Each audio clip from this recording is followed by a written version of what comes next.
Good evening, everybody. How you doing? Nice to see you all again. Welcome to this evening's live. Sorry, we are a little bit later than planned.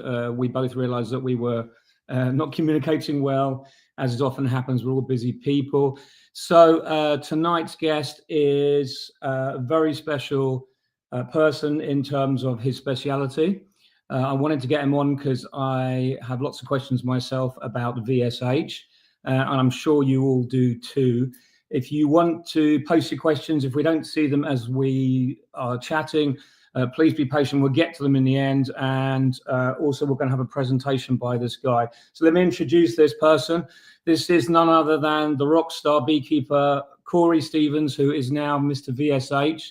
There's nothing he doesn't really know about it. He's given up his previous job, and he's now working at Baton Rouge, if I'm wrong, but he'll correct me in a minute. But I'd like to introduce Cory Stevens. Here he is.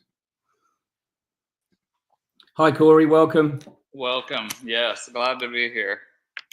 Excellent to see you. So we've been meaning to have a chat for like months, haven't we? Like literally since I think last time I saw you was a Nabe 2024, which was over a year ago. Bonkers. Yep. Kind of crazy. I know it gets away quick, and I just realized too that I was looking on my Facebook, and today, March 1, is the 1-year anniversary that I left my day job that you just referenced. Yeah. No way. 1 year. I haven't starved to death. Things are looking good, so I haven't regretted it yet.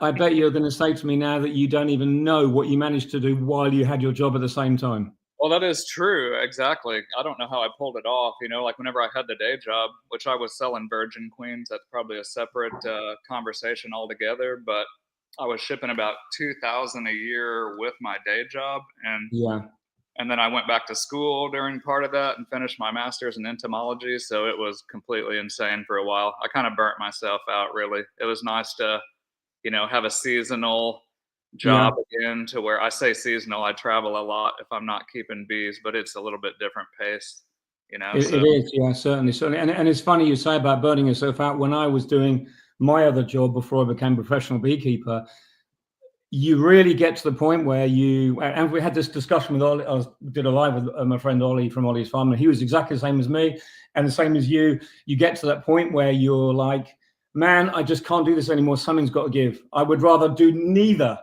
than carry on I am at the moment, you know. That's exactly right. I felt like I was getting torn in two, to where I had to pick, and it just worked out. It was a really good departure from my day job. I gave them a 1-year notice, so, you know, they wouldn't have anything negative to say about me. Gave them ample time to prepare, and gave me time to prepare too. So it's called not burning any bridges, isn't it? And right, you left, you know. I don't like to burn bridges. I don't know if I might have to backtrack, you know. I worked there for 15 years as a senior transportation rep, so I did logistics prior to beekeeping. So, yeah, it was a good job. I wouldn't be able to do what I'm doing now if I hadn't worked there that long. So I'm glad to have it, but I was also glad to get away. Totally, yeah. It's like it grows with you till a certain point, then you go, right, I've only got to do one or the other, and you know. So I wanted to chat about VSH. You're the man. We're not going to talk about politics because there's too much to talk about. We'll be here all night, Richard. Oh, I know. Definitely no politics, okay? Perfect. So I know a little bit about VSH in the fact that I had some VSH stock from Arista Bee Research at one time. We worked with that a little bit, and we didn't have very good results at the end of it. Very briefly, we had two different types of stock.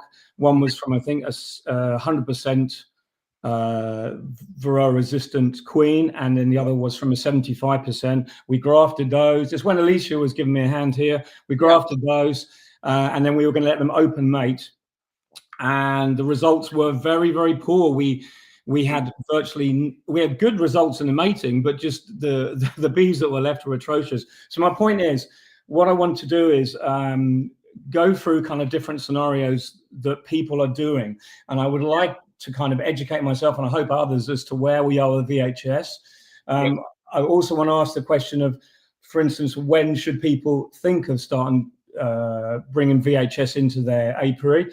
I've done a little bit of homework, believe it or not. I've written lots of notes purely because I'm not going to be too much of a dumbass, but I just want to be able to just quote a few things. Because that's the right expression in American, isn't it? Dumbass. That is exactly right. Yeah. So as far as I'm aware, there's 3 methods of, at the moment, fairly modern methods of measuring Varroa resistance, and that's mite infertility measuring. Correct. One of them. Mite infestation rate after they've infested. That's what you do, isn't it? I do both actually. Okay. Well, I don't want to cut you off here. No, I was just going to say one more thing was the mite uncapping behavior, but that's what I've been. And there's another word for it, but carry on. Okay. Well, the first one you mentioned was what specific verbiage did you use? I used suppressed mite reproduction, but you said well, yeah, and basically mite infertility measuring. Mite infertility. We call it. Now, there's different acronyms going around. The academic communities come out with a couple acronyms. Sometimes you'll hear MNR or mite non-reproduction, like a So this is exactly why I want to talk to you about this, because there's so many terms at the moment that people are throwing around, and I get so confused. Yeah.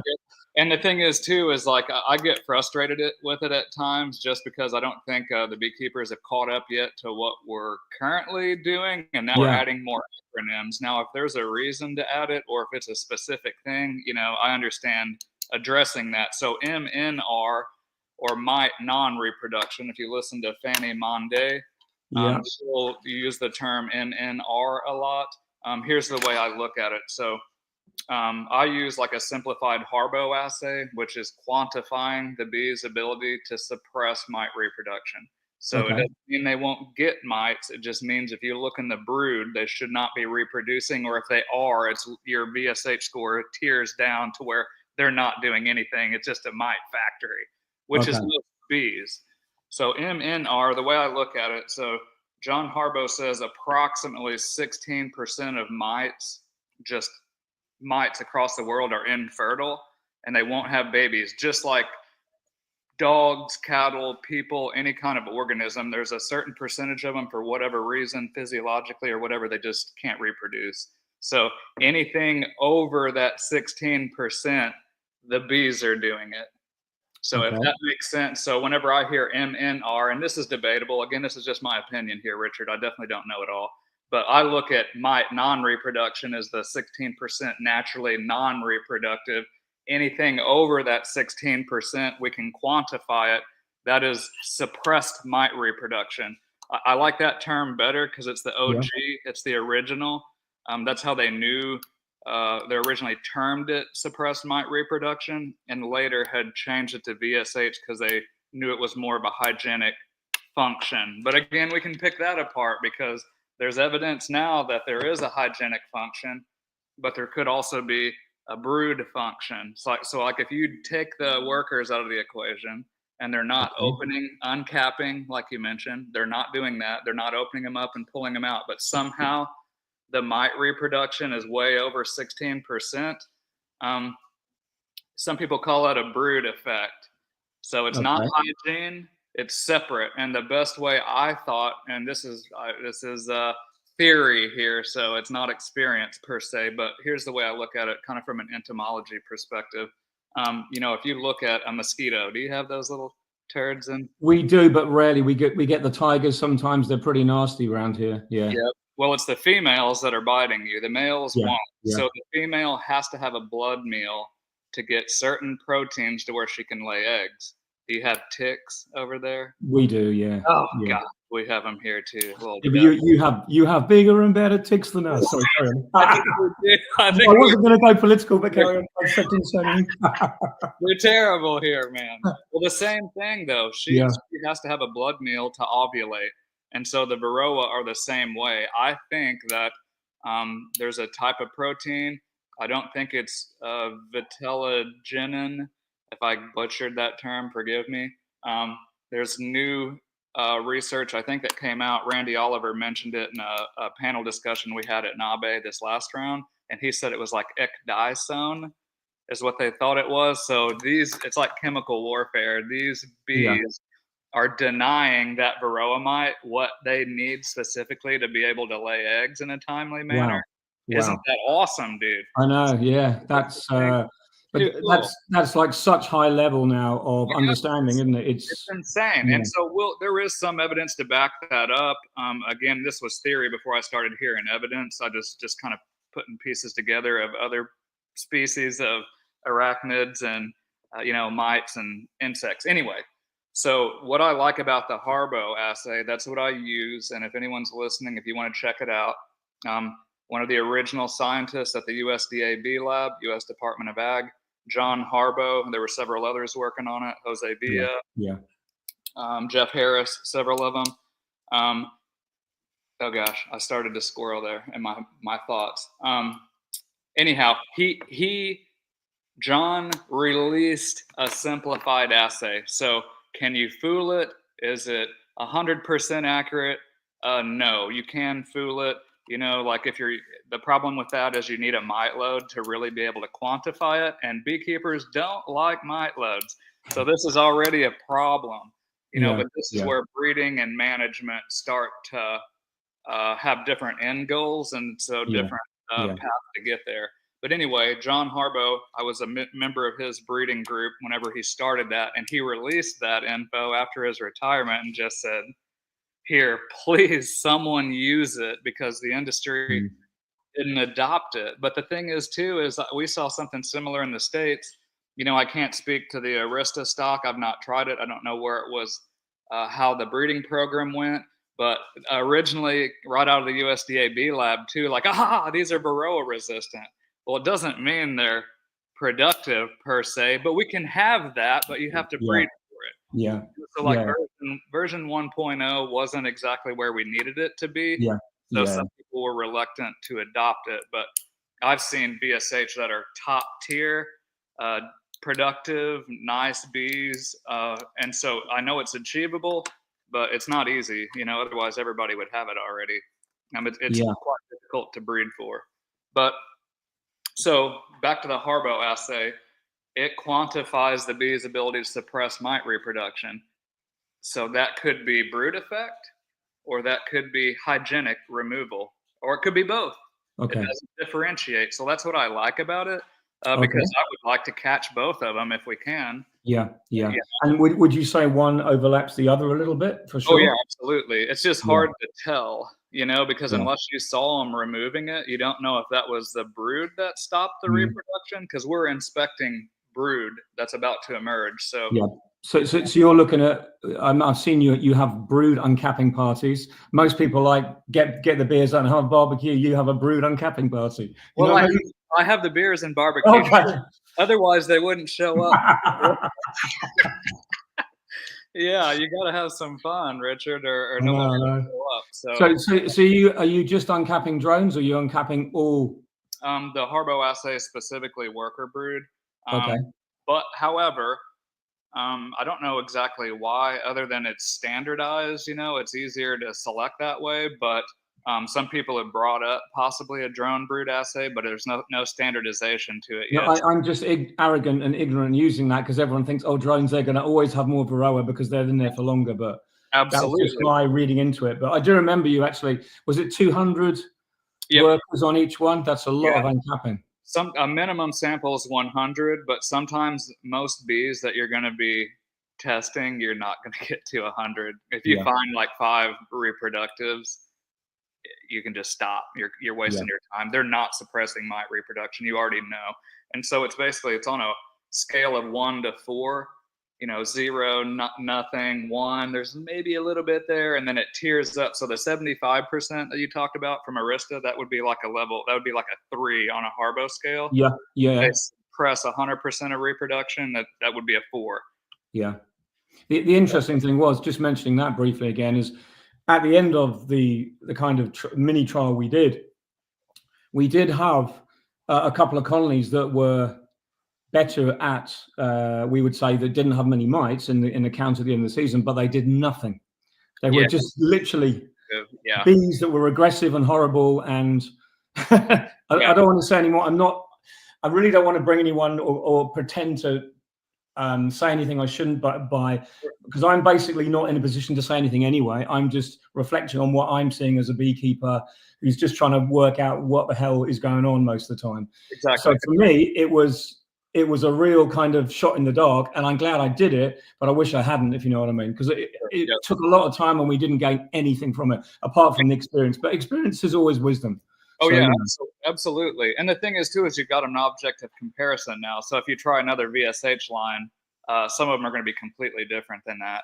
And the thing is, too, is like we're opening up Pandora's box here, but most people, will typically do like a line breeding model or like single drone inseminations, which is really good. Like if Richard has 200 colonies and only 2 of them are showing Varroa Sensitive Hygenic, you can concentrate that. Yeah. But there's always a trade-off. So if you're only using SDIs and you're only using line breeding, you're really narrowing the genetic diversity, which it can show with a lack of vigor. Sometimes that can show as where they're not as productive as they could be. But, it should alleviate itself whenever it starts out crossing. Whenever you open them, some of that should start to correct itself. But I'm from the school of thought that is kind of opposite of that.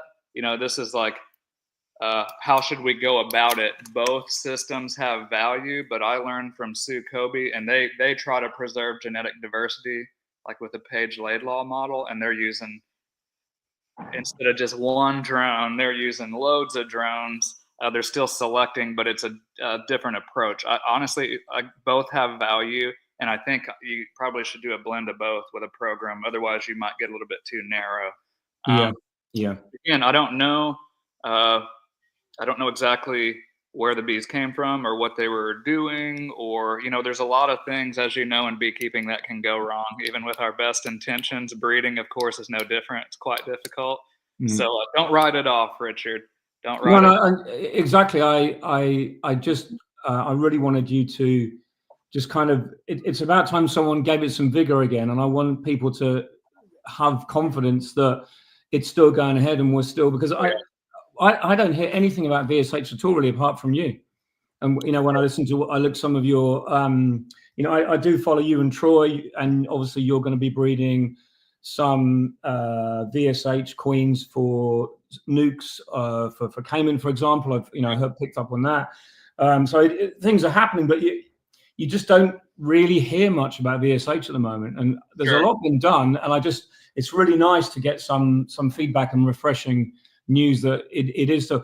I mean, did you not say, I may have got this completely wrong, did you not say that in the long term we're looking at 27% effectiveness of, was it 20 or some figure like that, that in the long term we're probably never going to get more than 27% VSH activity in a colony? Or was it a little bit more, a little bit less? I don't know. Like a lot of my open mated stuff is 4, but I'm open mating it here, so I'm still getting 100% suppressed mite reproduction. But I'm open mating it locally.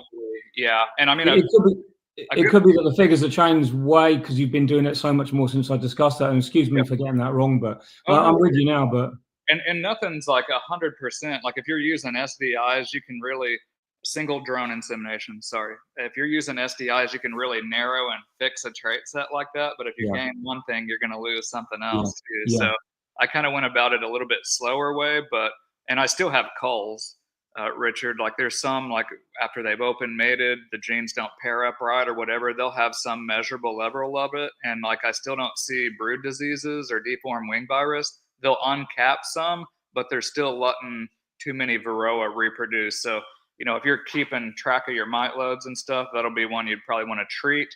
Even some of these 75 percenters, if they have really heavy mite pressure, they need a little help in hand.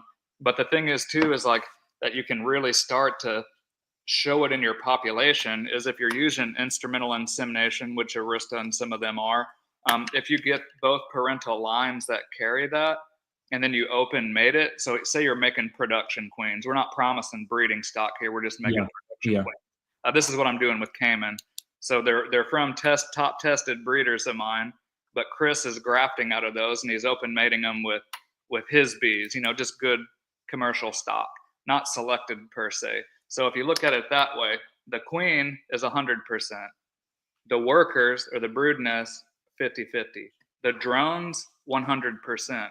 Okay. So even if you're buying production queens, you'll have to keep track. If you've got really high mite loads, you may have to use acaricides, oxalic. I don't know what you guys are using over there, but you probably have to knock the mites off of them to help them Yeah. out a bit. Yeah. But you have to think also, all those production queens, all the drones that they're making for their entire life are just a recombinated set of their mother's DNA. So if she's 100%, the drone should be 100% as well. Okay. So you can really stick it in your population that way. I've seen it happen here, but again, with multiple matings and with Mother Nature still having a say in things, it doesn't always pair up exactly right. But I mean, like I said, I produced last year. I did about 3,000 queens. So nothing outlandish compared to some of my friends. That's small potatoes. But Yeah. Okay. I can still produce a lot, but I haven't used any miticides, and I think maybe this is the 14th year, something like that. It's been quite a while. So you've been treatment free for that long? Yeah, and I don't. A lot of people want me to be an advocate of treatment free, and the treatment free people hate it when I put a caveat in there. But I value IPM and common sense approaches too. And just taking your hands off the wheel doesn't always land you in a nice parking spot, if you know what I mean. Sometimes you hit a light pole. So I'm all for selection. I think natural selection really does help.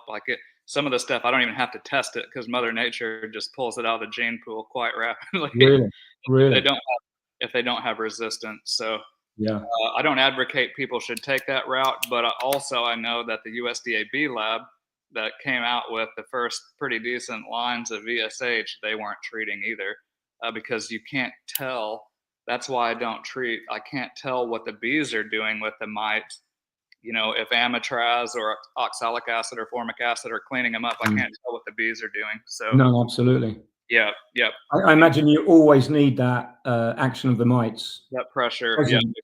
Exactly. Otherwise, yeah. Unless you're using something like UBO, that's why I was hoping UBO's really kicks tail. Kara's still making adjustments to that, but it doesn't depend on a mite load. You know what I mean? So that's quite useful because otherwise you're going to get inconsistent test results. And the thing is too, is like if you have a whole yard of bees and you're wanting to test these bees and you've got a few mite factories in there and you go through and whack all of them, you manipulated the mite load on the population level. So we kind of want our cake and eat it too. But at the same time, if you're knocking those higher mite load colonies down, you're taking pressure off these other colonies, and your possibility for false positives starts to increase. Okay. So I'm just going to be stupid here. Yeah, you're taking pressure off the other colonies. Are you talking about the mites almost being as one with all the other colonies, the levels they eke out to each other? Yeah, whenever you have drift in between colonies, which is it can be substantial at times, not always. And of course, it depends on how you set your colonies up. Are they the same color and in a straight line? That looks really nice, but you do have a bit more drifting that way. There's a lot of factors that come into play. But yeah, that's why I just don't treat, because for a long time, there was no way to measure VSH that I was aware of. I was obsessed with it. I was just a VSH hoarder. So I couldn't measure it. I just felt like I had to keep buying breeders. And so like the stuff that came out of the Bee Lab when Tom Glenn, I don't know if you've heard of him. I have, but a long time ago. Richard, man, they were so good then. That's why I know what's possible. I wish you had tried some of those. You would still be looking for it because you would have seen it already. But those were so great and docile and productive.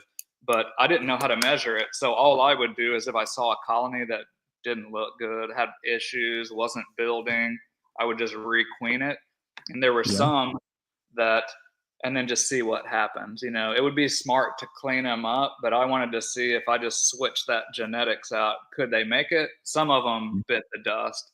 They were too far gone. But there were many colonies that I saw that you would see deformed wing virus in it. And if they didn't crash, if I got that queen switched out and they didn't crash, I would go back a month or 6 weeks later and 0 bees in that colony would show deformed wing virus over and over and over and over again. And so I knew they had something. This is just beekeeper observation, not PhD scientific study. This is just field observation. And that was a repeatable phenomena. And then my survival rate actually was higher whenever I quit treating than whenever I was using some commercial stock. No, it wasn't that every year, but for several years it was until I started getting other VSH stock elsewhere. I imagine you picked up quite a bit by now. Exactly.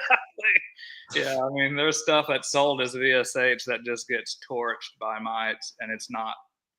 Or maybe it used to be VSH, it got diluted. I don't know. Or either they're just selling snake oil. Some people, I think.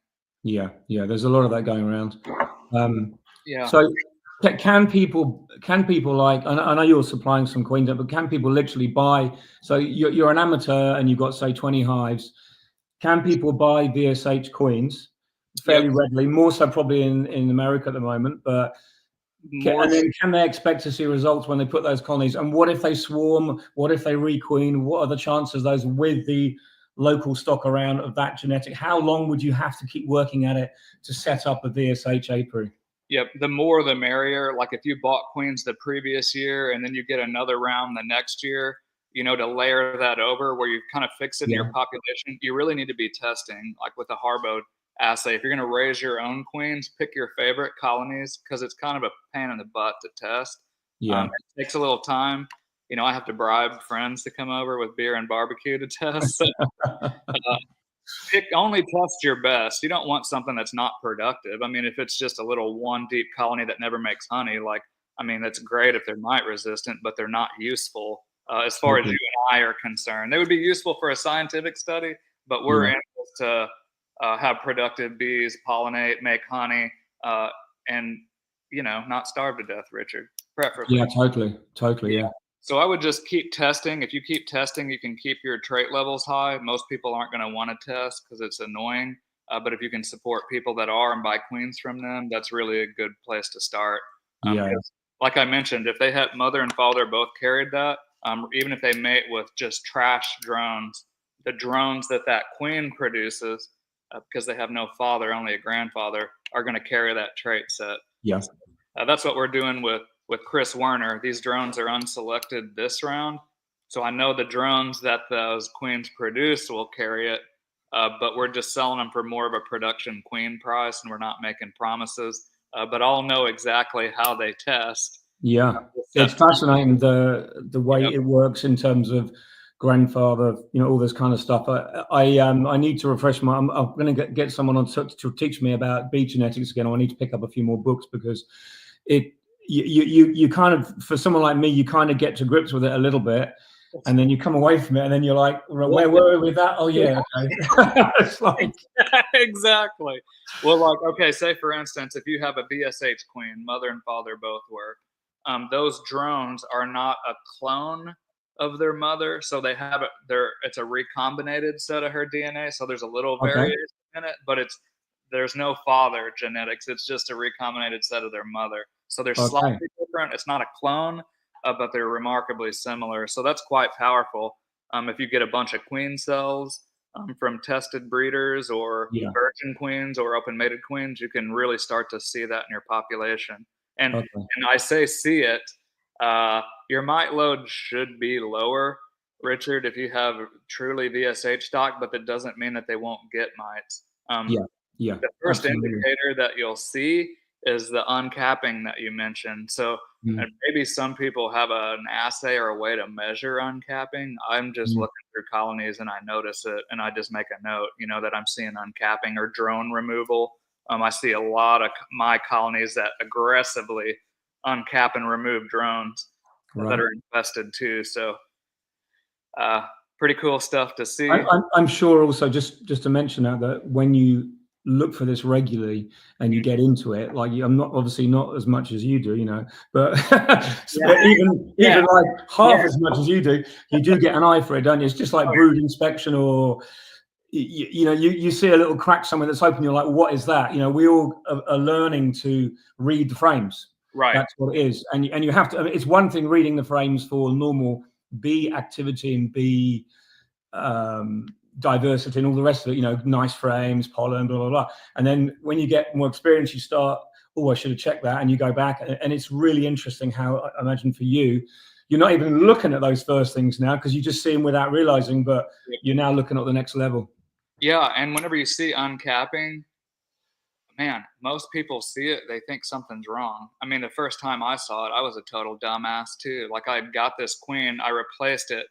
She was in a big double deep with supers on it, and I dug down in there and was looking at her brood, and they were uncapped, but for some reason they kind of heaped the rim of the cell up a little bit, and I could see their purple-eyed pupa, the face.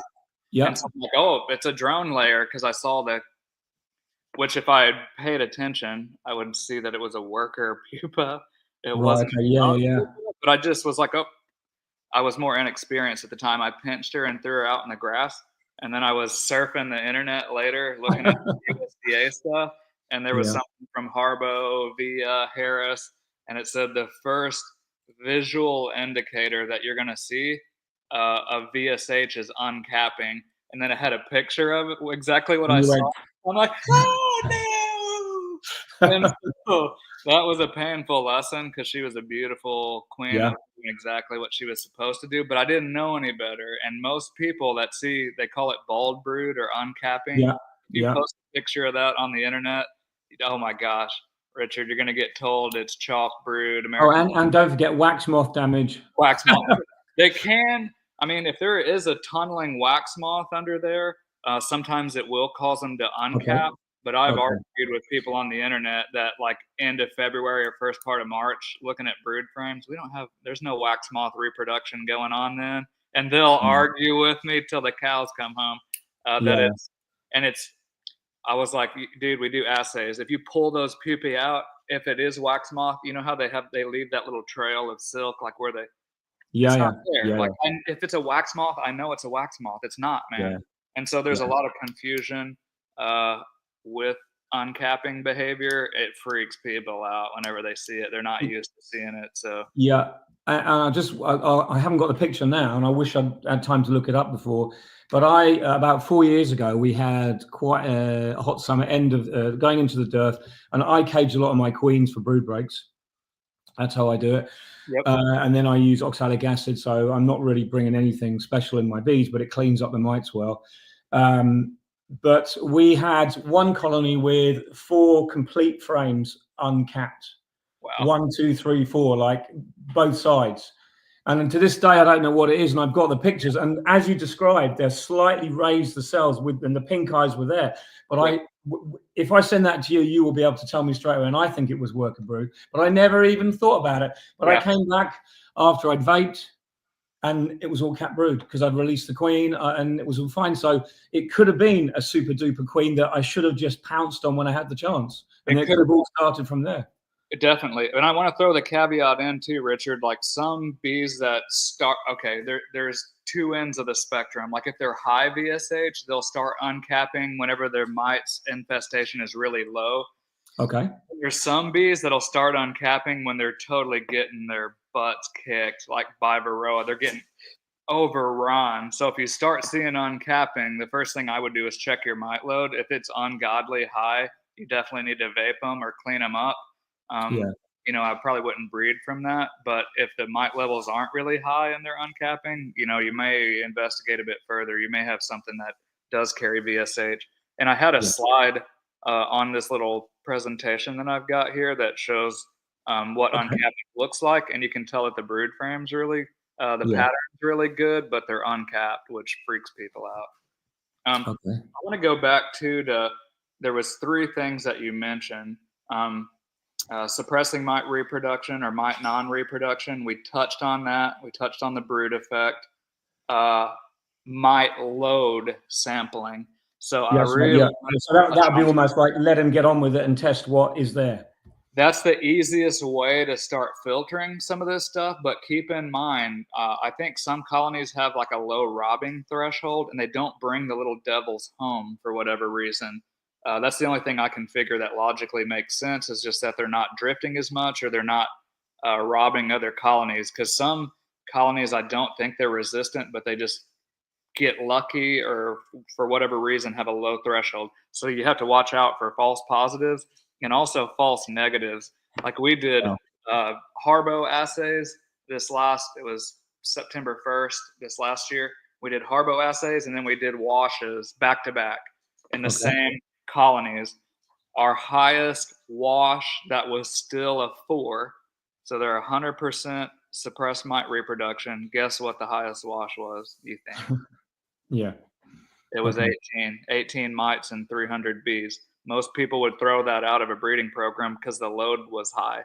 But if Yeah. you go to the brood and you're looking at reproduction, there was a lot of mites coming in. So if you take a mite wash, it's just a sample of, it could be infestation, but it could just be what's coming in the front door. And so, Okay. there was 18 in it. But if you go in the brood and look, they were not letting any mites reproduce. So Right. alcohol wash Yeah. is a good way, or soapy water wash is a good way to pre-screen some stuff, but you got to be careful because whatever your cutoff is, you can be throwing out some good stuff and you could be keeping some stuff that's not ideal. So Yeah. ideally you do both, but who has the time for that, man? Well, Only if you don't, I certainly haven't. right. Well, I had to. That is the problem. I think it's also with this VSH. It's learning the best way forward, but learning a way that you can fit it into your busy schedule, because we're all just so running around like headless chickens in the summer. It's so Yep. difficult to know if the time you're spending is a good investment in your time. Absolutely. And honestly, I think it'll have to be pushed onto the breeders, which the breeders have to monetize. It's quite difficult. It's just like anything in beekeeping. Breeding's equally as not profitable as honey production No, at times. So you got to watch. absolutely, yeah, It's quite difficult, and you can invest a lot of time in it and not come up with something usable too. Which yeah, can be quite frustrating. So I don't know.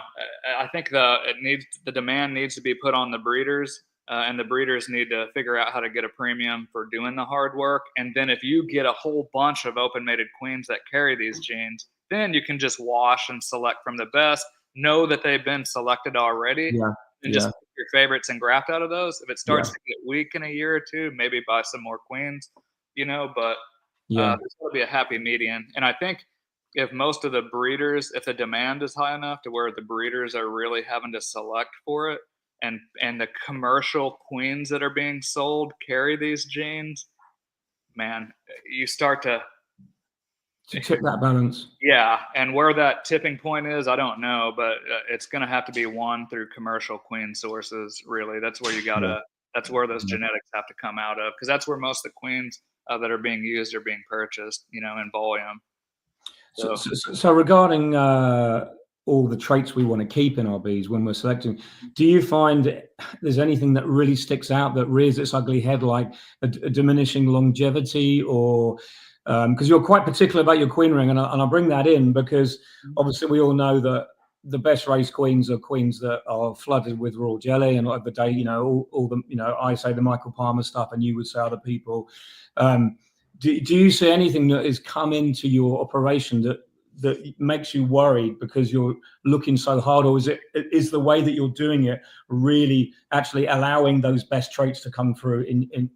I'm sure you've answered this just before, but it's just to think of it a different way. It's a great question. No, I think I've seen increased queen longevity. It's not uncommon for me to see a 4-year-old queen. That's not Wow. the norm. Yeah. I mean, most of them, 2 years you'll get out of them, and then some of them less than that. I'm just talking from what I see, and I like to keep the older girls because I Yeah. want to select out of them. So I try to split them out before they try to swarm, and Yeah. keep those for evaluation. So I have multi-year data on some of these queens. So I don't think the longevity thing, I think it would be the opposite. I think they last longer if they're more mite resistant, which makes sense. Would you say that's probably because their virus loads are lower in general? That's Yeah. what I was going to say. Absolutely. Yeah. The thing is too, is like, I think the hygienic component that we mentioned. So, Varroa Sensitive Hygenic, if you're measuring it, like we talked about, a lot of the bees smell that something's wrong in there. Either there's a reproductive mite and they uncap it and pull the pupae out. Well, they also know, I feel, if there's a sick pupae in there and it gets thrown out. So years ago, Randy Oliver was wanting to do a deformed wing virus quantification, and he wanted untreated bees. probably so he could point and laugh at them and see how terrible they were, because a lot of them are just ate up with viruses and mites. And I cheated. I just sent him F1 samples out of VSH Breeder queens, and he came back. Remember I said earlier that if I re-queened it, the deformed wing virus would go away, like I wouldn't see it. Yeah, yeah. Well, then I had a viral analysis done, and there were many samples out of this apiary, and the results came back. Matter of fact, I think the samples went to University of Salford. Is that in the UK? Yeah, it is. There's a guy, I've seen a couple of his talks on his mite work. I can't remember the chap's name, but it is Salford University, yes. Yeah, well, that's where Randy had sent the samples for viral analysis. I don't know exactly who had done it, but I got the results back. Deformed wing virus A, below quantifiable levels. Deformed wing virus B, below quantifiable levels. Deformed wing virus C, no, it's not there. So it was there, but they were keeping it at such low levels. And I think how they did that, Richard, is think of it this way. So if a nurse bee hatches out, she cleans her cell, she eats good, starts to fatten up, what's the first thing she does? Start feeding brood. So if you're sick and you go around kiss everybody in the hive, everybody has deformed wing virus. So I think that's how these bees keep low viral loads, is they're ejecting those pupa before they're being it's a completely logical way to think, isn't it? Yep, it's a mechanical, which is so cool, a mechanical break in that viral load. So I don't know where, the queen longevity, I think that does have something to do with it. These bees they can still starve to death. They can still suffer from beekeeper error. You know, I make boneheaded moves every year. It seems like I do something incorrectly. So sometimes it's operator error, but overall, the survival rate is higher, which makes sense if you're managing the mites and you're managing the viruses, that you're really reducing your risk of mortality. So how do you go about, sorry, interrupt, carry on. Oh yeah, go for it. I was saying, how do you go on about recording all this data?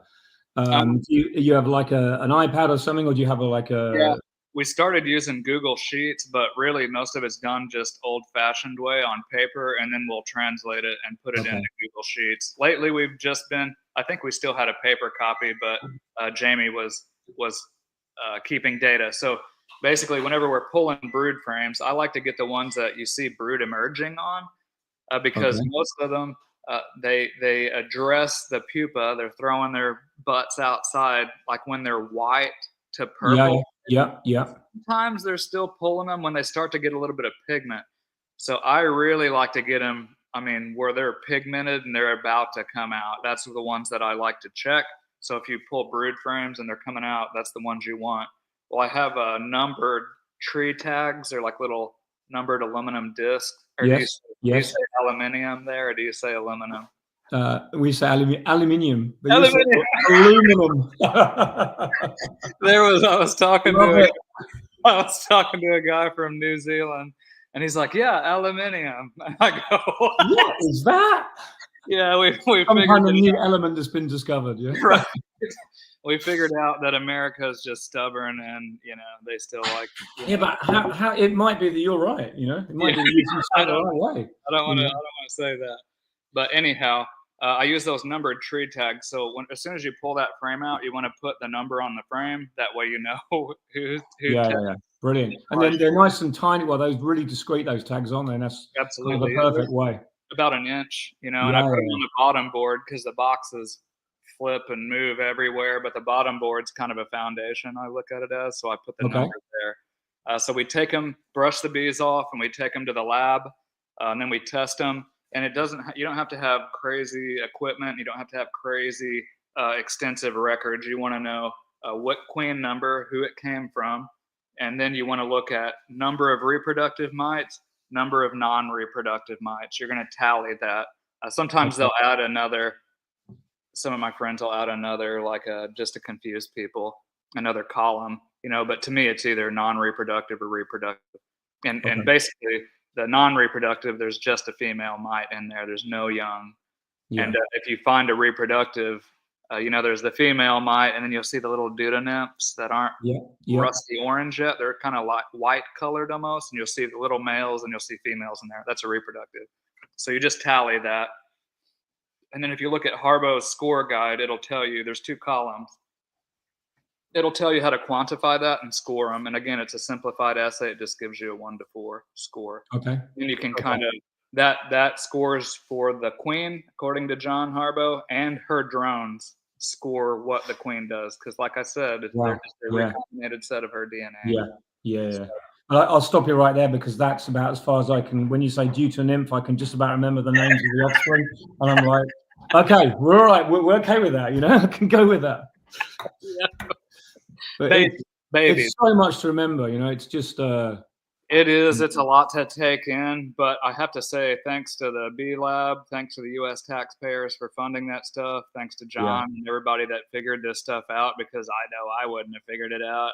I just took what they learned and ran with it, and I'm just spreading what my experience is, what I've seen, what to expect, how to test, and I think you'll see that expand a lot in the U.S. I've got those collaborations going on. We just got a research grant here with Megan Mahoney to work on a darker line of VSH bees. People, especially up north, just really like a darker bee, smaller brood nest, when it's extreme cold. And so we'll start working on that too this year. So hopefully that goes well. So how many, this is probably a bit of a ridiculous question. First of all, when do you generally expect to start in the spring? In like a couple of weeks, in like mid-March, April? As far as queen rearing, or just as general, getting into colonies and start assessing what you've got and your first kind of. I've been through everybody this week. We were getting like 1 degree lows, 1 degree Fahrenheit, around 0 Fahrenheit, the last week and a half ago, and then we started seeing like mid 60s, 70 degrees. It's sunny, and so I got through everybody. Some people have heard. U.S. beekeepers were seeing some record losses or really high losses. I've seen. It's tragic, yeah. Some of them have. It seems like ours, this is late summer loss and winter loss, but we're somewhere between 30 and 35% of my colonies crapped out and died. So that's not terrible. I mean, it's below the national average. And for me, playing with fire, not using any treatments. I didn't even feed last fall, Richard. We had a nice fall bloom, and so I didn't feed anybody. So I was quite nervous to look in my colonies. I didn't know if I was going to be one of the victims of the 80 to 100% loss too. That would have been bad. I was going to say, so as far as you're concerned at the moment, that what you're seeing isn't correlating to what they're seeing. You think it's also because you're bringing in the possible high mite loads and other issues with your setup yourself. Yeah, I think it's just because a lot of my stock is really resistant, and I think we had a really nice fall bloom here because, like I said, pure VSH bees can starve to death too. And so we had a nice late fall flow that got them fat, and there was a lot of pollen coming in, so the bees looked good. They were heavy, and if you got good nutrition going your way, man, a lot of problems go away with that. That's what I think it is not superior beekeeping, but just superior nutrition. Personally, I'm an advocate of, if you are in your colonies a lot and you're monitoring at that level, you're going to be watching and seeing what you're reading the frames. I mentioned that before, but you're going to be onto it before it's too late. So I consider you a very good beekeeper because you know way more than you normally would as a general beekeeper, I would say. Yeah, there's some people that are a lot better at management, I think, than I am. I feel like I run so hard with making a bunch of queens that whenever I'm at the end of queen season, I'm smoked, it's hot, I don't want to see bees for a little bit. I start running around, speaking, hanging out, when I should be working hard. Yeah, I know exactly the feeling, You almost like raise your first load of queens and you're like, that's it now, I want a break. And then you've got but it's only April. Yeah, usually about July is whenever I take a break, and then I'll get back in them in August. Late August is beautiful for testing, VSH testing, because your mite loads rise then, and then you get solid data. Right, If you're going to treat, you want to test right before you treat. You want to treat at peak mite load. So if anybody's wanting to try it, if you're wanting to go crazy, check out that Harbaugh assay on Harbaugh Bee Company, and then make sure you're testing. I would say like late August or September here. I don't know. You're probably similar. Yeah, we do you have a dearth then as well? We do sometimes in July, but for some reason, late July or August, we start getting a bloom again. And sometimes they'll kick the drones out in July, but then August, September, our drone numbers spike back up because that nutrition is there. Yep. Because the interesting thing is, and it's great to kind of discuss this a little bit. So the UK beekeepers, if they're near the heather, they have their main summer flow about end of June to end of July. Okay. And then there's usually a dearth. But if they're near, what's the name of that stuff that gives the bees a little red pollen mark on the nose? Henbit or dead nettle? No, it's not red dead nettle. I keep forgetting the name of it, but it's very much a water-based plant. Someone will say in a minute, when you got like rivers and everything, and that climate in the UK, a lot of people get a balsam, Himalayan balsam. They get tons of it, so they don't get a dearth then. And then I think the bees carry on brooding a bit. But for us here, because we're very much we're a little bit further south. I'm just south of the English Channel. Every year we have a chestnut and bramble bloom mid-June to mid-July, and then that is it. There is jack nothing. So for me, it's perfect to cage queens, to make induced brood breaks, and then I feel I do really well then. But as I say, just north of me, people get balsam, and then they also get heather, and then they basically it keeps going all year. So trying for them to control their mites is a real nightmare because they never get any natural brood breaks. And I always maintain that when I'm caging my queens, it's so easy to cage queens when the bees aren't expecting the queens to perform. Mm-hmm. And then you're working with the bees kind of thing. All you're doing is just you're just like I don't know if you've seen the cages I use, the Apimo brew ones. You hang them in the middle of the frame and they've got access both sides from the nurse bees. So they're not like the Scalvini cage where it almost holds the queen in. She kind of lays a bit but can't, and then it gives the bees mixed messages. That's just my opinion, what I think happens. But with these cages I use, it's brilliant. So we get a great control, but you can't use it where the bees are expecting the queen to do something, and you've got to work with the queen. Well, they start making cells then, or supersedure, all that, and I've caged queens, and I hate to say it, but I forgot about a couple of them, and I went back and looked, and that's what they had done. Of course, they were busy. There was stuff coming in. They were requiring that queen to perform, and I guess there were still eggs and stuff in there, and they made. Yeah, and the funny thing is, I can cage my queens in the dearth, and I get no supersedure. And there's twice I found I've gone back to release the queen. She's actually dead in the cage, but she's dead because of the pressure of the queen that was already in there when I caged the other one, because there's two queens there. One was already in the process of supersedure. And how many times people don't realize that? But you won't look for her because you always find the first queen and go, I've got the queen, that's it, end of. Yeah. And it's really interesting because you're like, oh, great, I've got a new queen. And, okay, you've got to treat with something else because there was probably a mite overlap. But, so let's talk a little bit about resistance of Apivar. In your opinion, would you say that there's widespread evidence there is or there isn't? Because no one seems to give any real. Well, I spoke at, where was I at? Delaware Beekeepers Association on the East Coast, and I saw one of Frank Rinkovich's slides from the USDA, and he was showing like it was a gene they were testing for that allowed the mites to survive that acaricide application, amitraz. And it was disturbing, Richard. Yeah. It seems like there was quite a bit more than what I'd even anticipated as far as documented resistance. But what he said too was just don't just use that. This is IPM 101. You can use amitraz, but throw them a curveball, throw them a left hook instead of just a right. And if you change it up and confuse that where you're not using the same mode of action every time, it's not as big of we can never use it again scenario. Okay. So I would say if people do see that, or they're, some friends of mine used the newer strips and then went back and did a wash and it wasn't very effective. If you're seeing that, you need to change it up. Yeah. So, the model I've got also, it kind of works in an IPM way for me, because I kind of only cage my production colonies, queens.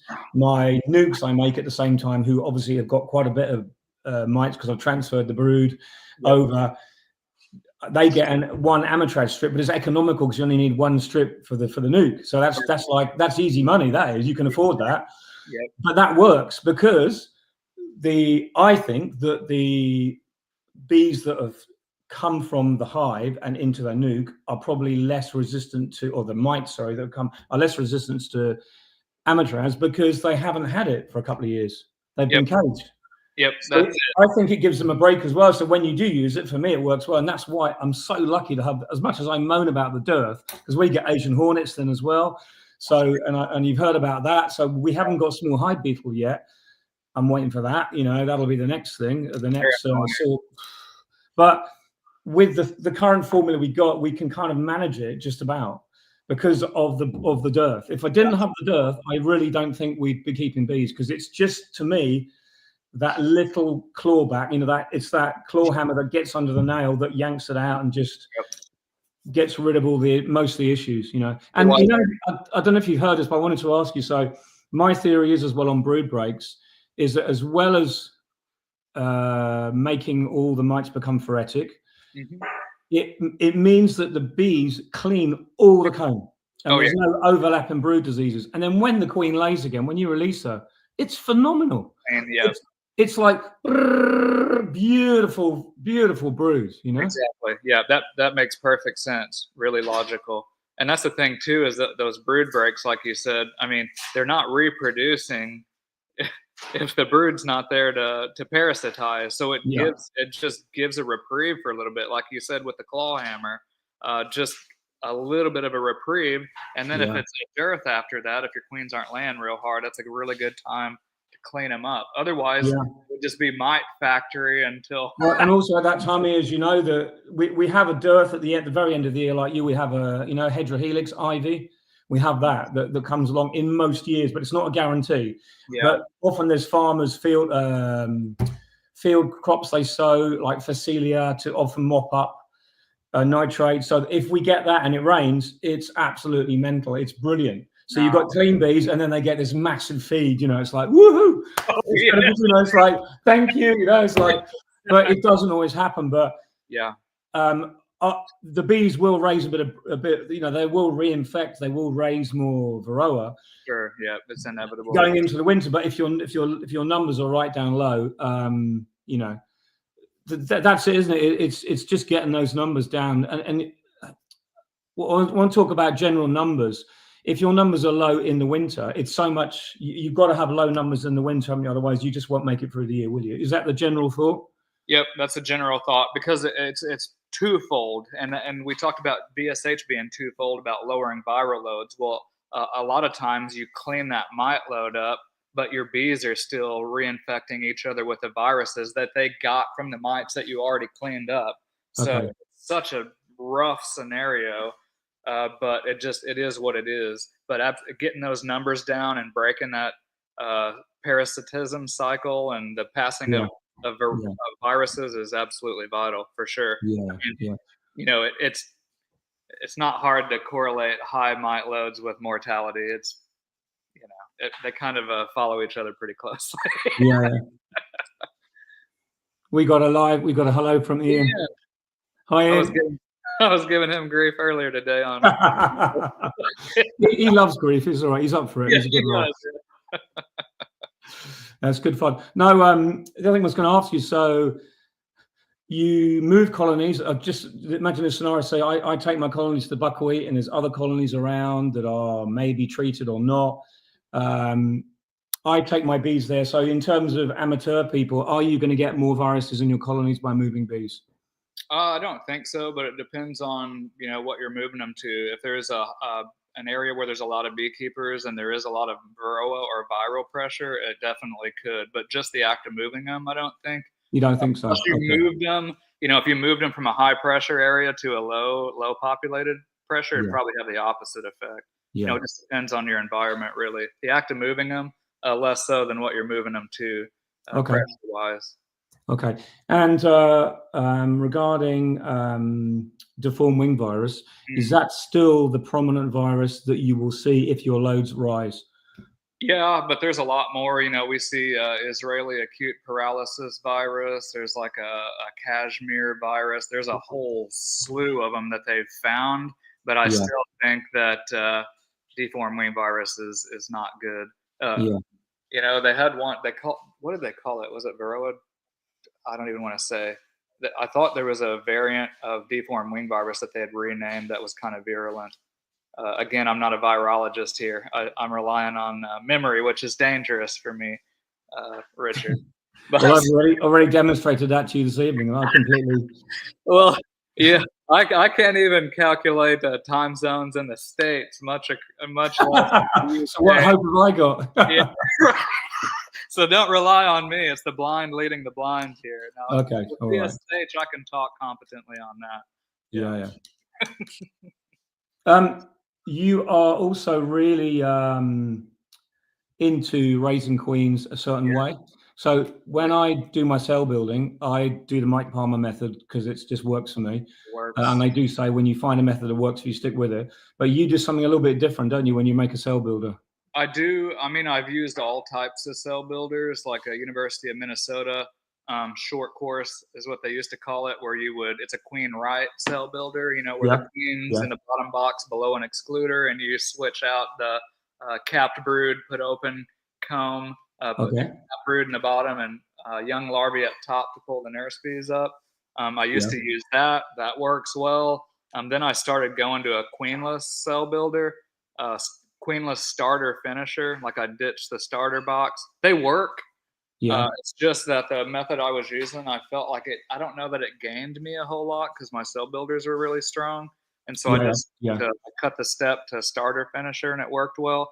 But I think the trick with me is a lot of beekeepers really don't like to see their bees wanting to swarm. Because this is why I asked you the question, because you're a little bit like you aren't quite up with the etiquette of how you should make a cell builder. Most of my buddies like, oh my God, my hives are wanting to swarm, and I'm like, yes. So whenever whenever they're wanting to swarm, they're wanting to raise queens. Yeah.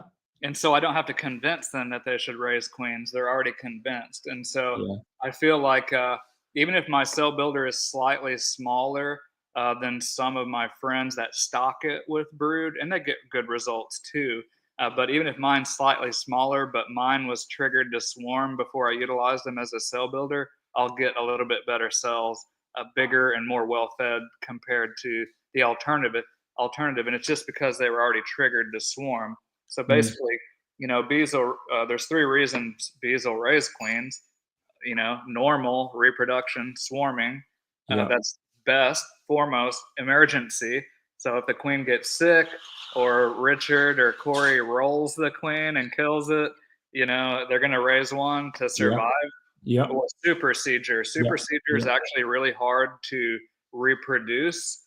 Some people think like a queen right cell builder is supersedure, but it's actually emergency method. Anything where that queen can't walk around up there on that brood, even if it's just an excluder, maybe not even a cloak board or a double screen, most of the time they'll pull queen cells up there because the queen pheromone, she's not walking around on those brood frames. Anyway, so I just go through my colonies during that season, my biggest ones, whenever they start making queen cells. I'll trim those out, remove the queen, graft into them, feed them. The following week, I cut all the emergency cells if there's any. A lot of times there are. I'll graft another round, and then the next week I just pull them and I graft another round. And then after that, I'll queen them with a queen cell or a virgin, or sometimes I'll just take all their resources and give them to nukes. You know, basically just redistribute the well. So there's a lot of ways to do it. There's no one way exclusively that works. We both know that. There's a lot of different methods, but that's just kind of what I've evolved to. I've used about every method that I've read about, and this is just by evolution. This is just kind of where I've gone. My system.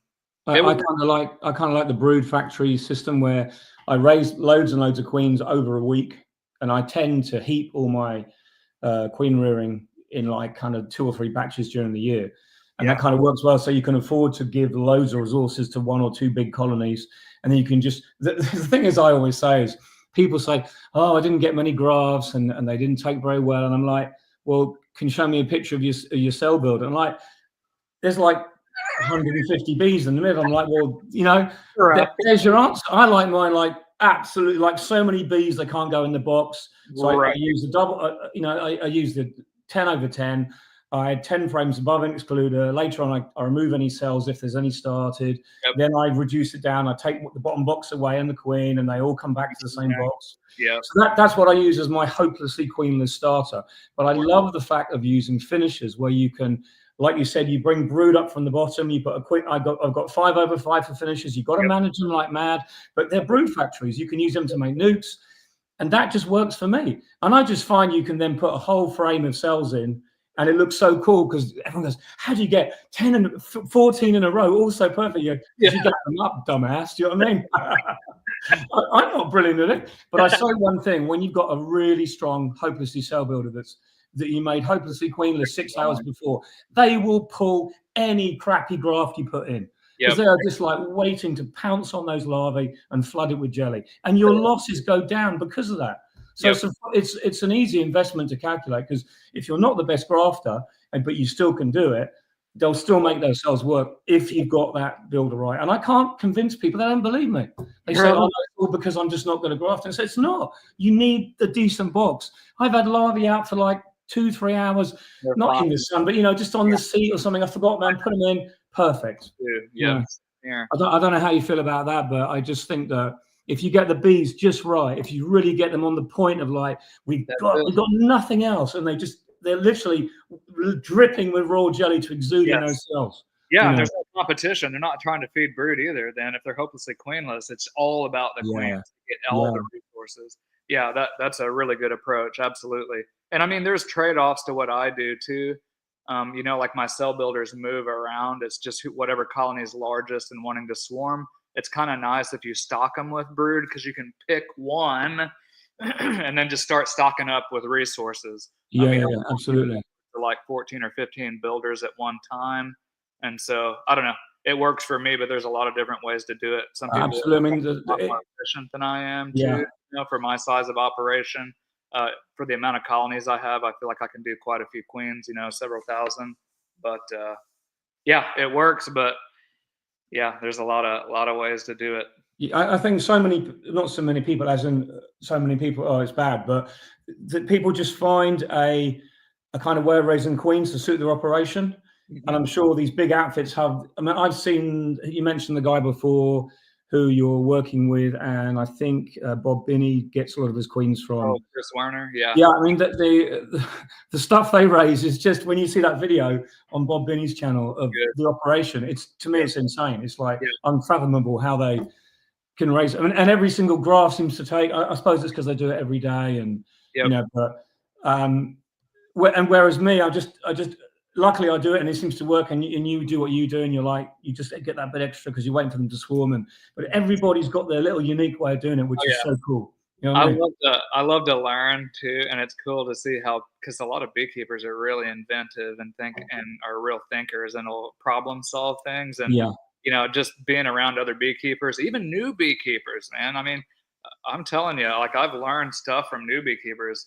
Like one time I had a queen rearing course. Maybe it shows that I was an idiot, but I don't know how many of these queens. I use these JZBZ wide cell-based cups. Well, if you look at the bottom of them, the pin that goes in the bar is oval shaped, so you can like tighten it, basically. And I was teaching a queen course as an expert, and one of the noobs was like, "Oh man, I didn't realize these things were oval shaped on the bottom." That pin, was like, how many thousands of those have I just jammed? Like an idiot, jammed in. It was actually Mike Plummer that showed me that, because he scored the bottom of the bar. Yeah, and you can use wooden bars and just give them half a twist. And I didn't know that until I found out. Yeah, me neither. I tend to use the Nico because we're in France and I've got Nico, the company here. I have tried the JZBs and I think they're fine. They're no problem for me. What I really don't like is the cell cup kits and all that. You know, I just find that a lot of people try them and it puts them off raising queens, because it adds another dimension to the, you know, like, well, you and I know that we can raise queens in 13 days. Where everybody else raises queens in 16 days who has one of them. Do you know what I mean? I'm like, really? Well, you know what I mean. I think that's about right with the dates, but And I use an incubator too. Like when I mentioned I'm on a weekly schedule, I'll pull mine out on day 7 and they go into the incubator because there's times like I've had a cell builder and I'll have a virgin from who knows what. A rogue virgin. Yeah, and then I go out and I look and they're just dead. You know, and I'll grab about 40 and around. I'll maybe have 38 or 35. That's my complete argument for moving them to finishers. Yeah, that's a good idea. On day 2, because you can gap them all up. You're spread betting. Yep. You're reducing the risk, and if a virgin comes in a cell builder without any cells in, it's just like 1-day grafts. Okay, they'll still draw for up, but you're going, why haven't they drawn so many this time? You shake the whole lot through an excluder again, and you're like, gotcha. Before you killed me. Exactly. Yeah, absolutely. Because I've had them clean me out before, just like cell builder. But that's one reason I use, upwards of 14, 15 cell builders is like I might lose one, but I'm not losing them all. And sometimes you'll get one that just acts up. They just don't want to. They're just defiant, I guess, and don't want to wins as much. So, but I know a lot of them will. So I just kind of go for volume. And I say volume, but as far as what I put in a cell builder is probably less than a lot of people. I'll just put 2 bars in there, like 40 grafts in a big cell builder. You can get away with 60 a lot of times, but yeah, I do that, but I don't always get a good take. Not always, but I get about 40 like you. Yep, and some of them I'm inseminating, so I'd want them as big and fat as I possibly can. Some of them I can totally get away with putting 60 in. Maybe I should, but I'm just kind of a creature of habit. Well, I can't even believe you do insemination as well, because I've done it. I've tried it over a couple of years because I can raise queens. But what people don't realize is when you go into that realm of inseminating, it's a whole new ball game as well. You are literally at the peak of your expertise because you've not just got to raise queens, you've got to bank them. Because you've got to have queens ready to inseminate at the right time because they're not ready to receive sperm. And you've got to also produce drones, and they've got to be ripe, and you've got to be collected at the right time, and you've got to keep them alive because the little sods die. Exactly. Yeah, I think I'm just looking for punishment, like as if beekeeping's not hard enough, and as if queen rearing's not hard enough. I guess I just love disappointment. I have to add all new layers of complexity. So yeah, it's not for 99% of beekeepers, and even some beekeepers that do insemination and are good at it. It's hard to plug it in to a legit breeding operation where you've got test colonies, you've got test data, you've got the queen rearing side of it. Like you're pulling together multiple facets of beekeeping, and it's quite difficult to pull off. Quite. Can you rephrase that? Yeah. And you can do a lot of work and not gain too. Again, that can be frustrating. I mean, that's the reason why I wanted to have you on, because I've been kind of a bit put off myself about going down the road, because also I've been doing a new build and it's taken a huge amount of my work. And my bees have suffered. But what I've done is I bought queens in for the last 2 years, and I bought them from a good breeder in Italy, where he does do a lot of hygienic screening. Sweet, nice. So I always say to people, say, "Oh, why are you buying a breeder queen? Isn't that like a cop out?" I'm like, no, you are having a morsel of brilliance that someone else has spent so long bringing it together, and you're getting it for 120 euros in your apiary. It's like it's a no-brainer, So exactly. Yeah, and you can let them do the selection work. That's why I was putting that more so on the breeders rather than normal beekeepers. Most people aren't going to have time to do extensive testing. There's a few crazy people out there that'll pull it off that are just workhorses, but overall that needs to be put on the breeders. And then once the breeders start selecting for it and the producers are using it, the rest sorts itself out. It's not easy. I'm not saying it's easy by any stretch of the imagination, but that's a logistical path to success. So you said you use incubators. I do as well, but not always. But I had big problems with that because I was removing cap cells on day 5 and not being that careful. And I really did suffer with some damage and not hatching. And I found out why. And it's just because I'm being an idiot. Yeah, and day 5, that's about when they cap them. So they're done. If you don't squish them or anything, they'll still hatch okay. But like if you them, they'll start sculpting them, and they're way more durable. But at day 5, they're so thin, and if you drop them or stick them on something, it'll just hatch them. they're way more fragile than day 7. I found is a happy median. It keeps me on a weekly schedule, and they've sculpted them a bit more over those days. Yeah. And it's not as fragile. Another thing that I thought I was the only one doing it, I'm sure other people have figured it out. Chris Werner, I saw a video with him. He figured it out too. He's a sharp guy. Is instead of just putting cells and nukes, I crack the wax away from the cell cup and I look in at her before I use it. So like some of them look brilliant, and you open them up and she's dead. So you don't want to put that in a nuke. But if you cheat, like, you know, I don't know if you've ever done this, but my mom used to use that clear tape on Christmas presents, and you could cut it and like peek inside and see what you got for Christmas and then tape it back. Well, I do that with queen cells. I'll peek in there and look ahead of time, and so I don't have surprise. You are one screwed up kid, Cory, I'll tell you. I am.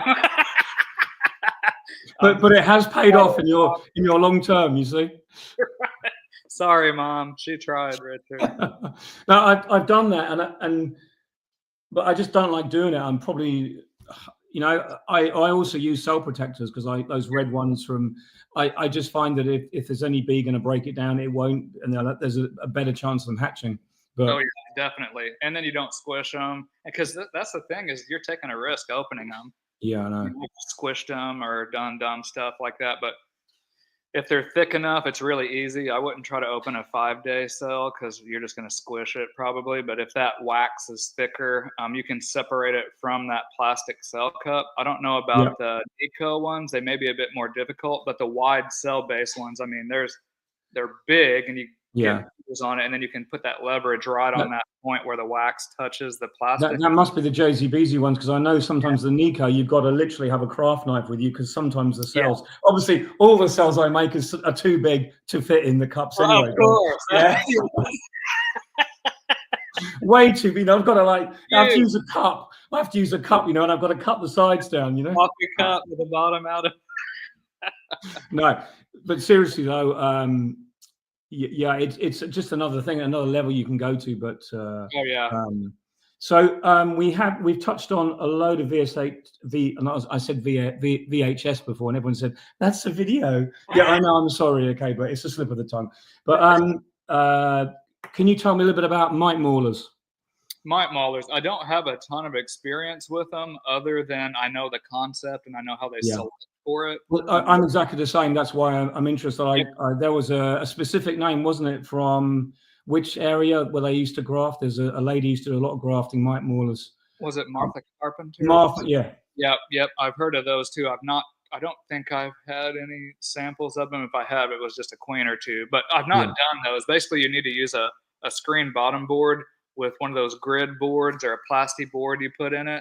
Yeah. A lot of people put cooking spray or oil on it to where they kind of stick to it. And what you're doing is you're looking under a microscope and quantifying the ones that have their legs bitten off. Or I've heard like a dent in their exoskeleton or carapace. But I also read that some of them are born with a dent. So you really want to look for, if you're going to try this, I would say really look for the ones that are obviously bitten or there's legs missing. And they've been mauled. And then you're quantifying that and picking the ones that have the most. The trait is allo grooming is what they call it. So allo grooming is when another nest mate will bite the mite off of a bee. And all grooming is like the bee flicks it off of itself. And so it's allo grooming that you're selecting for if you're picking chewed mites. And again, I know the process, I know the theory. This is not experience speaking. And it's nothing within your remit that you ever see or no? I've not done it. Do I think that we have it? I mean, probably. You know, I wouldn't be surprised if I did. Some people equate it with like chewing on the wood entrances and stuff. I used to have a lot of nukes, and there was just a little hole for the queen. It was mating nukes, and like they would chew them out, like to where the hole was oblong and odd. So again, chewing wood and chewing mites may be two separate things, but yeah, I've never quantified it, but I understand the process, and I think it is heritable. You know, Purdue was university here in the States. Just hearing all these terminologies, just making things appear in my head again. I'm like, what happened to that? And hopefully we can get all these traits in the same bee eventually. you know, but if I had to pick between the two, it is good to bite mites and groom them off. But if you can find them before they reproduce, Yeah, yeah, I think VSH is ahead of the game in that way because they're more absolutely, yeah, proactive at curbing mite growth. And with the viral or sick brood reduction from the yeah, hygiene, I think it's more effective than mauling. But ideally, you would get it all those trait sets in the same brood nest. yeah. And So, then we'd be saying, okay, mites, your days are numbered. exactly. Sorry. Yeah, Not exactly. sorry. Just, I don't know if you've heard about this. I may have got this wrong, as I often do. RNA medicine for the mites. What's that all about for people who don't know? If you can explain, I know it's a selective genetic. It is. I Isn't don't it? know what Yeah. gene it's targeting in the mites. I think it's kind of come back out. I know originally Monsanto Bayer had bought Biologic. That was an mRNAi approach to Varroa, and they scrapped it, I believe. So I don't know if the results weren't what they wanted, but now I think there's a newer version out. Maybe they tweaked something or fixed something. So I think it's coming back out. How effective it is, what gene specifically it's targeting, and how it works, I don't know. Yeah. Okay. If I It's find just out, interesting to know that there is something out there. yep. But would you say it's fair to say that the days of pesticide or miticides are basically numbered now on mite control? It's I mean, they're not going to spend any money, are they, doing it? I hope so. I hope it's numbered. And the thing in the States is I've seen a lot of guys that are really using resistant stock that can just get away with organic acid treatments, you know, once or twice a year, which is Yeah. really soft. It doesn't stick in the comb. I say soft, you know, there's always a negative side effect, but Yeah. we Yeah. might be able to get away from those exclusively. I don't want to seem overconfident and say, you know, we're never going to use them again. Because as far as IPM is concerned, if you're in a crazy high pressure area, you might want to, you know, pull that out and get that stress off your bees. But I think, like I mentioned earlier, if we really get into the commercial market to where customers are demanding that, and then all your managed colonies are making resistant Yeah. drones, dude, Yeah. yeah, I don't think you're going to have to be so worried about miticides. Mites are just going to be an annoyance rather than a Yeah. constant losing Yeah. sleep over, like is Yeah. now the case. Yeah. Sorry, carry on. Oh, just I think you're right. I think I don't want to seem overconfident. I think the reliance on them is going to continue to fall as you Yeah. see these stocks start to come out. There's going to be another big push in the U.S. There's some stuff I'm involved in. I'll have to tell you more about it because it's not official yet. But yeah, I think you'll see some more collabs coming out. I mentioned that one with Megan, but there's other stuff that I'm up to as well. Good. I think hopefully has a big impact. We'll see. It's not just me. I mean, it'll be Yeah. a team of people, Yeah. but yeah. I was more so talking about like another treatment with a different chemical, a different miticide, in relation to the cost of actually getting that. I remember I saw a talk. I can't remember who it was by now, but they were saying during the talk that the actual, for instance, like Amatraz, it works or it still works, or maybe it doesn't. We're not talking about that now, but to get that on the table for beekeepers to use, the cost is enormous. Yep. Mm-hmm. Absolutely enormous. And yeah, exactly. And I think they're working development stage, testing, all that as well. You know, it's just. And then you got to go through the regulation, you know, with the government and make sure it's not something crazy we're putting in here that's going to, you know, negatively affect people that are eating honey or whatever. So there's a lot to it. I mean, millions of dollars that go into this. So I've heard chatter of new stuff coming out and some research on some newer ones. So, you know, I'm not anti-chemical by any means. I just think the only true long-term sustainable approach is going to be genetics. But I'm also an entomologist. I like to have more than one tool in my toolbox, not just resistance. Yeah. So you need to have good, effective, safe miticides too, for whenever things are really going poorly. Yeah. I got. If we could just, we'll probably wrap it up soon, Cory. Thanks, but I just want to. A couple of questions have come in. Do you think that VHS will be helpful when tropalalat mites come to North America?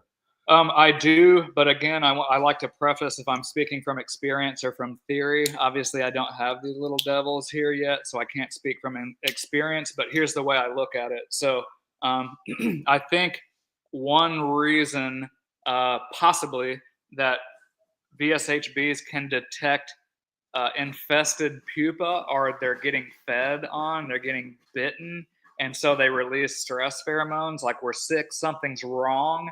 That's how I think they find the high viral pupa to throw out. And so, if I understand this correctly, correct me if I'm wrong, smart people that are listening, but Varroa typically feed in one site, so they'll make a wound and then just feed that. If I understood correctly, from some information I got from a credible source, I feel that Tropicalalis moves around and just bites all over the place. Well, if there's one wound or a lot of wounds, it seems to me like the stress response would be way higher on Tropicalalis infestation if they're truly biting them all over. Again, someone correct me if I'm wrong here. This is theory I'm putting together, but I think the stress response would be higher, and that would make it easier for these bees to detect and remove those or interrupt their brood cycle. So I hope that's the case. I don't know. I don't know yet. I don't want them to come here to find out really quickly, but whenever they do, or if we can get some studies set up over there that are some really solid VSH stock, it would be interesting to see. And, I'm always a little skeptical about stuff, like whenever studies come out and make absolute statements about VSH or whatever, like, how did you test them? What population do they come from? So whenever people say VSH, I question them. I'm sure people question me. That's okay. It's healthy to pick and learn, and absolutely. So I think it will be, Jason, but we'll find out. Okay, I've got another question here. Have you ever tried banking some VHS virgins, causing them to lay only drones, and then making drone builders to populate this? I haven't done that. I've banked virgins before, but I mean, the thing is, though, is like, I don't know that that's practical per se, because if you're holding them long enough to where they're not mating and they're laying nothing but drones, well, that colony is going to be smoked in no time. You're going to have to keep adding brood to keep it alive. If they open mate, that doesn't affect the drones coming out of that queen anyway, so you might as well just let her mate, free mate, and have a functional, robust colony. That's going to make more drones, and since those drones are unfertilized, it's a recombinated set of her DNA, like we mentioned earlier. Mating has nothing to do with it. So, yeah, don't do that. Just let them fly naturally. You'll have more productive bees, a more productive, long-lived colony, and you'll have more drones anyway of the same or better quality. Yeah, brilliant. Great question. It's a good question. Yeah, there's been a few questions. I mean, we've not had that many, but because I think everyone's just been listening to the great content you've been putting in, so. I hope it's great. No, it's been really good. I'm just going to get rid of this comment on the screen. Which one is it? Because you've got to double click it, and I've lost the place it was. StreamYard. Here we go. So if I do it in the future, I may have to consult you for advice. I'll tell you what. I've just got into doing a few streams, and like I used StreamYard because that's what everyone said to use. Yeah, it's another platform you've got to learn. It's just there's so many with banking, with doing your online shop. It's just unreal, Exactly. I'm really used to using Zoom, and the other night, I got used to that as well. I had a complete debacle. I've never had a problem before, but I couldn't get in. My computer didn't recognize my login for whatever reason, so I logged in on my phone. And then I figured it out, and whenever I left my phone and went to my computer, it assigned the reins or the host to a random person. And there was 100 people in there, so I lost control of the meeting. It was total circus, man. So don't feel bad. I've probably done worse. Yeah. I've got another question for you, Cory. Yeah. Being a man who raises a lot of queens, what are your thoughts on, okay, so you get your queen come back, your F1 comes back, mates, after mating, starts laying. What are your thoughts on, you probably know what I'm going to say, on when should you harvest the queen? What is the longer the better? Yeah, that's my point. I'll just add to that. The way I ramble, I'm sorry, my question, but I should learn to be more precise. So I've had queens recently, and I've been thinking a lot about this, as we do. We all overthink crap. That's what I do. None of my queens are older than 2 years at the moment. And when I was raising my own queens, I was seeing queens 3 and 4 years every now and again in apiaries, and I'm not seeing any of that. These are all the queens I bought. Yep. And I think it's because they've been harvested. One of the reasons is because they've been harvested perhaps a little bit too young. It absolutely could be. That's one reason I'm working with Chris Werner, is he gets rave reviews from Bob Binney and a lot of guys that are respected in the industry. He's on a 28-day cycle, actually, which is another week. Most people are using a 21-day or less. Some of them as soon as they're laying, they're caged. But I think the longer you let them lay, that pheromone profile really comes in. To where you get that really high quality, long lasting queen. Now, one other thing is sometimes I think breeders or queen producers ship good queens, but whenever they're in the post for a while and you have temperature variations, they're outside the hive, it stresses them. Sometimes that affects their viability. It can actually kill the sperm, interspermatheca, and she's good, the attempts are good, but the viability of that sperm is compromised. That's one advantage to shipping virgins, which a lot of beekeepers don't even want to think about using virgins. Yeah, I was just going to stop you right there and say, how do you ship virgin queens? I mean, like a mated queen, candy cage, 6 attendants. They have to have attendants. So they're not just cells. Sorry, I should. Right. Yeah, you're not, because some people, this horrifies me even more, like shipping cells. Me too. And that's the thing is, a lot of people have a business doing it, and it's. I know. But whenever UPS misses delivery, one day they're dead. Every single one of them. If they miss delivery with virgins, they're typically fine, unless they just really tried hard to unalive them. But so really, virgins are the best thing to ship logistically. It's just not industry-wide adopted yet, I would say. But it's catching on here in the States. I don't know how it is in Europe, if that's a thing or not. But it's more profitable for me as a breeder. Selling breeder queens was a really hard way to make money. And so it's easier for me to make thousands of queens and sell them at a good price and I don't have the mating nuke, so I don't have all that extra labor on it. It was kind of like me meeting my customers in the middle to where I could make a little money, and they're assuming some of the mating risk. That's the downside to it. But it's an interesting conception, isn't it, when you think about the workload you're getting rid of. But is it financially good? Because do you have to? Because obviously people say to me, "Oh, why don't you raise queens?" I say, because if I give them a good amount of staff, I can charge a heck of a lot more. I don't think the price of a queen is viable. No. I think that when you buy a queen for like 30 or 40 bucks, I'm like, for the amount of work someone's done to raise that queen, it's not quantum. What's the word? It doesn't give the beekeeper who's raised that queen the correct reward. You're right. And that was me for a while, because I produced open mated queens for a while and I sold them for 30 bucks. I thought I was getting top dollar at the time, and then I stopped and looked at it. So if you're looking at it by per unit, so we're going to look at a nucleus colony as a unit per se. If I put that queen in there and I let mine sit, I was on the 28 plus day cycle. Some of them were in there over a month, and I would sell them. And I got rave reviews on these queens because they were hardy, productive VSH stock, and they're high quality queens. And so I would sell that for 30 bucks. Well, my queen season's April, May, and June. So if everything works right, and we're talking about beekeeping here, whatever works, 100%, nothing. So I can get 3 rounds of queens out of that nuke, Richard. So I would get $90. Well, the nucleus colonies themselves were 185 plus. So I could just sell the whole dang thing, not have to try to requeen it multiple times, make more money than working for 3 months selling open mated queens. And you think about it, the queen, she's the main attraction here. The workers and everything are just backup singers. So the queen is the heart out of the watermelon. That's the most valuable part of that, and they're underpriced, unfortunately. But it's just the way the market is, But I've been selling virgin queens for 35. I catch some hate from some commercial guys, but I'm not selling something that people don't understand. I'm not taking advantage of people. They know that there is some risk involved, but they just want and believe in the stock that I'm breeding enough to assume some of that risk. And I have a lot of repeat customers, and there's no way I can produce enough. The demand's got away from me. Well, that's fantastic. working with Chris and some of these guys too, to where I do the breeding, they do the production. We price it to where we both win. You know, and I think that's the key.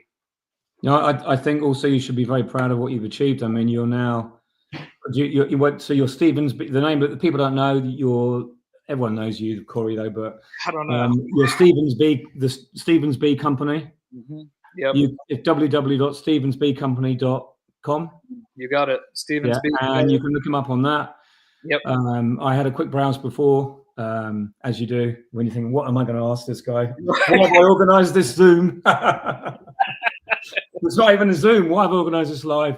You reached out, Richard. We've hung out before in person, even in the States, and we've talked about it, but I'm glad we're yeah, well, we'll have to do it again sometime. It's great because you've answered a lot of my questions. I'm going to have to go back and think about a lot of the stuff you said, because honestly, I'm quite keen now to start thinking about bringing what I like the idea the most is to bring my virus loads down. Absolutely. Yep. And if I could do that in my apiaries, I know that I would have much better bees for it. Now, maybe I'm doing that already by buying in some good, not so much VSH queens, but more, what's the word? You know, you get a blank.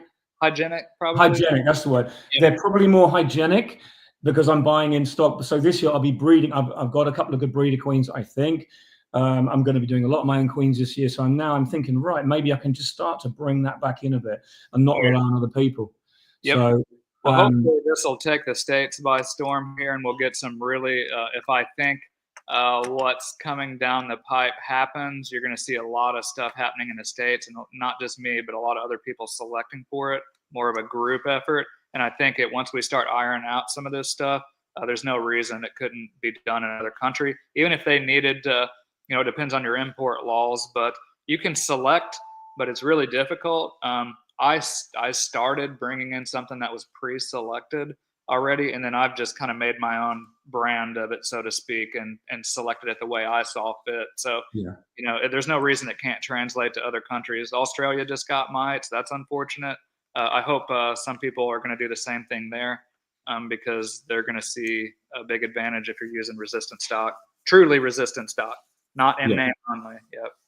Yeah. No. Yeah. I mean, I don't know if you're like me. You kind of log in and you read the social media and you see someone from Australia and they're just doing their first mite wash. And I'm like, oh my god, if only you knew what was coming. You know, it's like terrible. I know. I feel the brown stuff is definitely about to hit the shiny whirly thing. Do you know what I mean? You know, exactly is. It's going to be everywhere.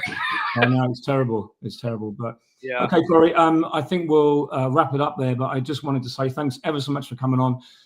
I hope all the people that follow me, and you've dragged a lot of your crew in, I know, to get me some numbers up. I really enjoyed this conversation because it's given me kind of like context of where I am and how much I need to do to start working again at my quality of bees. And I think that's something that, well, I hope that other people will be doing.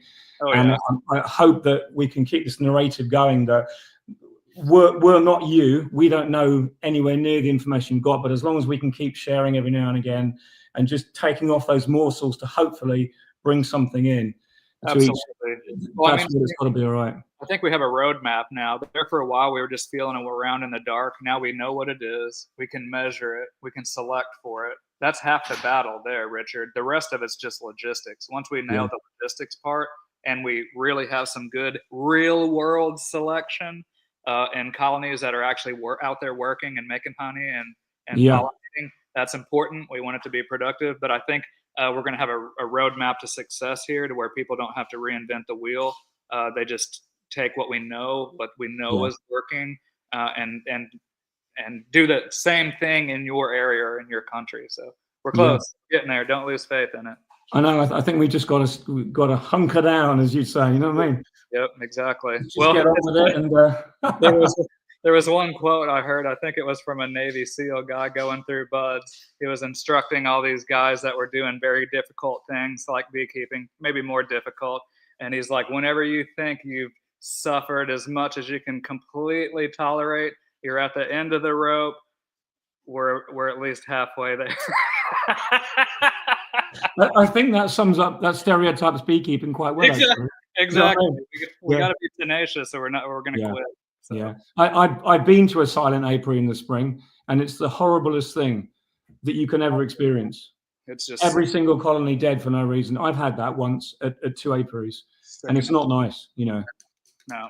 So, Cory, I won't go on, but thanks ever so much. It's been an absolute sport. I hope I'm going to see you next year at the North American Honeybee Expo, but maybe even before. So maybe it won't be. Yeah, we'll see. I don't know if you're going to Copenhagen or not. I might be there. Okay, yeah, I might be. I don't know. That would be August or September. Is that right? Yeah, that's right. Yeah, so we may be able to fit that in, because obviously by September there's nothing to do. We're just going to sit back and drink red wine and have a beer, and let's have a beer and talk about bees. Yeah, absolutely. Yeah, you know. So, okay, brilliant, Cory. Thanks ever so much. Really good points. Great questions. Couldn't have asked for anything better. You got me out of a lot of issues there. I'm looking forward to putting them into practice. But thanks ever so much. Take care. Always good to catch up with you, Richard. Okay, take care. Bye for now. Bye-bye.